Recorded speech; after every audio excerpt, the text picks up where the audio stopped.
Assalamualaikum warahmatullahi wabarakatuh.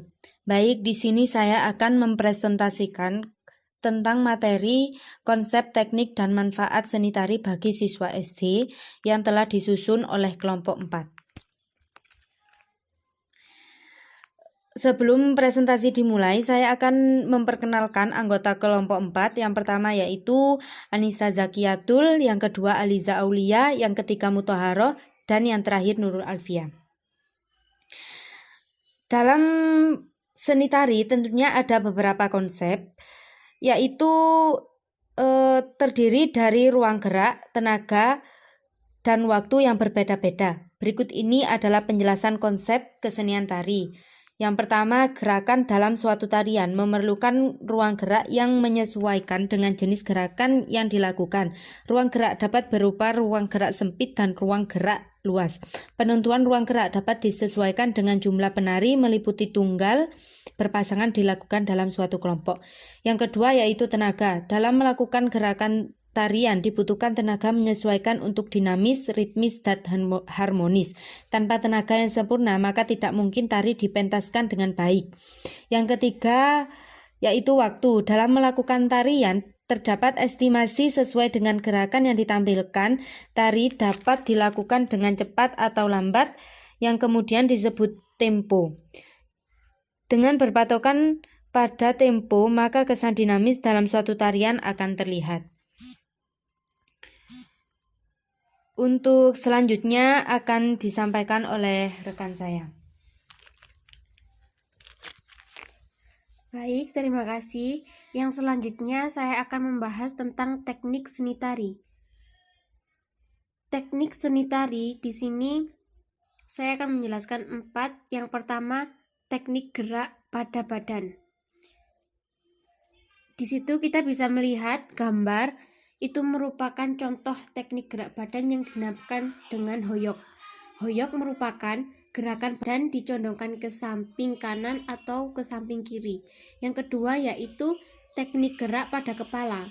Pada gambar tersebut merupakan teknik gerak pada kepala pada tarian di Jawa Barat, seperti galeong, galiur, dan gelangan tangan dan gelangan kepala, tengok kanan dan kiri. Yang ketiga, teknik gerak pada kaki.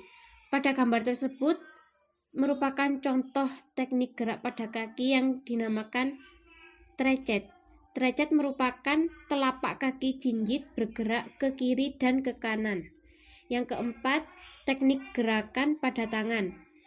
Lengan menggerakkan kedua tangan dengan arah yang berlawanan. Pada gambar tersebut, teknik gerak Pak Blang. Pak Blang merupakan meluruskan kedua tangan ke atas dengan tapak tangan mengarahkan ke bawah. Yang selanjutnya yaitu akan dijelaskan oleh rekan saya. Selanjutnya dalam seni tari semua materi tentunya ada manfaatnya. Selanjutnya saya akan menyampaikan tentang manfaat seni tari bagi anak. Begitu banyak manfaat mempelajari seni tari bagi anak SD. Berikut beberapa di antaranya. Yang pertama, manfaat bagi fisik dan koordinasi mantap. Belajar menari secara rutin memiliki pengaruh bagus pada perkembangan fisik dan kesehatan anak. Dengan menari, tubuh anak menjadi lebih lentur, koordinasi pikiran dan gerakannya lebih terkontrol, postur tubuhnya lebih bagus, dan mengurangi risiko obesitas dini. Yang kedua yaitu bisa melatih kedisiplinan. Ketika berjuang menguasai manuver dan koreografi tarian, seorang anak bisa menyontek untuk melakukannya dengan baik. Agar bisa melakukan yang dibutuhkan untuk satu set tarian, anak benar-benar harus disiplin dalam berlatih dan memiliki komitmen tinggi. Jika Anda perhatikan, sekolah-sekolah tari yang bereputasi baik biasanya memiliki tingkat kedisiplinan yang ditanamkan dengan kuat tiap murid, bahkan kadang melebihi sekolah umum. Selanjutnya, meningkatkan kreativitas dan kepercayaan diri. Seni tari menurut seorang anak untuk belajar berekspresi melewat. Hal ini dapat berdampak pada tingkat kreativitas serta kepercayaan diri di luar sanggar atau sekolah tari. Selain itu, kemampuan fisik dan berolah gerak yang diperoleh dari belajar menari dapat membuat anak merasa percaya diri yang kemudian dapat berdampak baik pada motivasi dalam melakukan suatu tugas serta mengejar target di berbagai berapapun usianya. Selanjutnya, belajar bekerja sama, tidak melulu berkompetisi. Dalam dunia sekolah umum, anak sering diajar untuk berkompetisi dengan teman-temannya demi mendapat peringkat tinggi di kelas. Dalam seni tari, terutama jika menarikan banyak tarian berkelompok, anak harus belajar untuk bekerja sama dan berkoordinasi dengan anak-anak lain untuk menghasilkan satu penampilan yang bagus.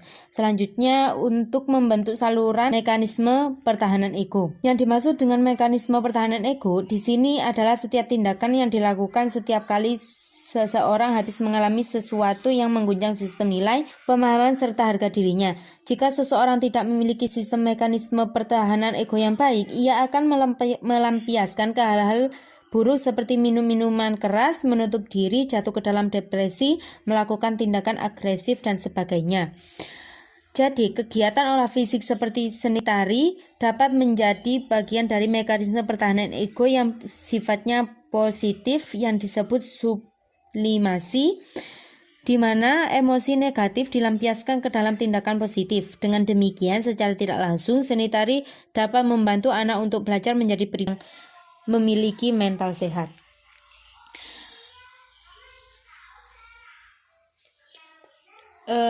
Lalu selanjutnya itu ada berbagai contoh gerakan dalam seni tari.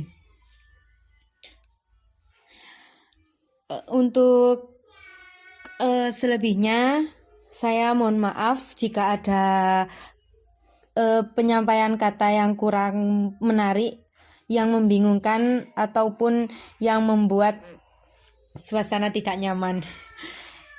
Untuk selanjutnya, bagi yang ingin ditanyakan, kami persilahkan. Terima kasih. Wassalamualaikum warahmatullahi wabarakatuh.